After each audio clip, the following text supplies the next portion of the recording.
As I mentioned earlier, I'd like to introduce you guys to first Rashid Nuri. He is the president and CEO of Truly Living Well Center for Natural Urban Agriculture. Did I get that right? Yep, you got it right. Good afternoon, everyone. And Alice Rolls, who's the executive director of Georgia Organics. And within Atlanta and actually our state of Georgia, they are both sort of on the forefront of the urban agriculture movement here. Rashid, I want to start with you.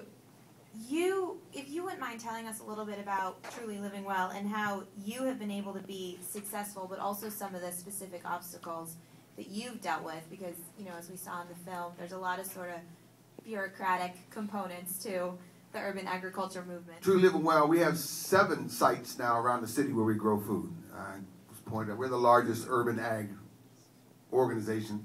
We grow food, we grow quality food because people tell us we do. We have training. That is really the focus. We teach people how to grow food where they are. We want folks to grow food in their front yards, backyards, balcony, kitchen windows, and good natural food. We have classes. We have summer camps. We have educational tours. We have interns. And through that process, we engage in community building and community development. Alice, you know, the film talked a little bit about how there's this stigma and inaccurate belief that people in low-income communities don't want fresh produce. And I'm wondering if that's something that you have dealt with in Georgia Organics here in the state of Georgia, and you're trying to combat that also. Yeah, I don't buy that at all. I mean, I think the experience that we've seen with farmers markets and CSAs and urban agricultural projects like what Rashid is doing, you know, we need to create that access. And I'd also like to highlight the fact that this is not just happening in urban areas. This is throughout Georgia. I mean, we have significant obesity problems in rural areas too. In fact, we get a lot of calls from rural communities, you know, who don't have a health food store or a Whole Foods or a farmer's market for that matter, even though they're surrounded by agricultural fields. So we have to work on that access problems, and I think there's some, as this shows, some creative and innovative ways that we can reapproach getting particularly food from farm to fork. Some of the largest food deserts right where the farmers are. You drive down the road, most of these large farmers who are growing cotton, corn, peanuts, soybeans, they don't grow any vegetables.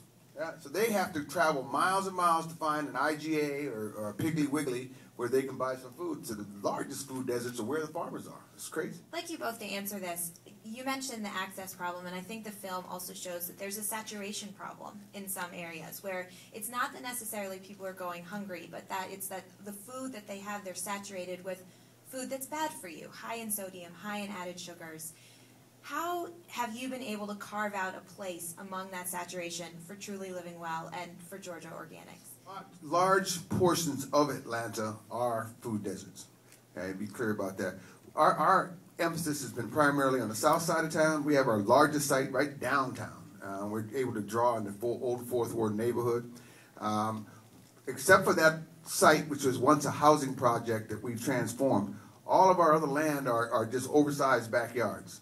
Like the spot we have at East Point, where we also have a market on Wednesdays, it's a large backyard right along Washington Road, the main drag, right there in the community. So we are bringing the food to the community. We're growing it in the community. We have another spot on Harbin over in Southwest that is right there in the community. We have another spot on the school grounds so the children can see the food, watch it being grown, come out there and taste it, and it's right in the heart of the community. So where the mayor wants folks to be able to have food within 10 minutes of their homes, we are providing the food in those locations and look to expand in that direction. Well, we have an access problem, but we have other problems too. I mean, when you go into a supermarket, you're faced with 90% of the options in there are not necessarily healthy for you. And we're also fighting biology. I mean, we're hardwired to want fat, sugar, salt, and it takes a lot of resistance to eat well. So I think we have an education issue as well, and we've got to reconnect people to food, real food.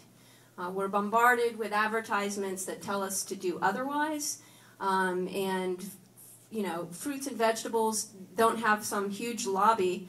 We're not seeing a lot of marketing of fruits and vegetables, so how do we make that sexy? And also, how do we get people, you know, it's a journey that we have to get people on, and I think that one of our big challenges is that we've got to get people back in the kitchen. We're talking, I call it the inconvenient truth of our movement. And that's not easy. A lot of people don't know how to cook, didn't grow up around it. And so how do we get people to learn to cook easy things that they can do quickly and when we're competing for time and all those other things? So the culinary aspect, I think we need to figure out ways to incorporate that into our solutions.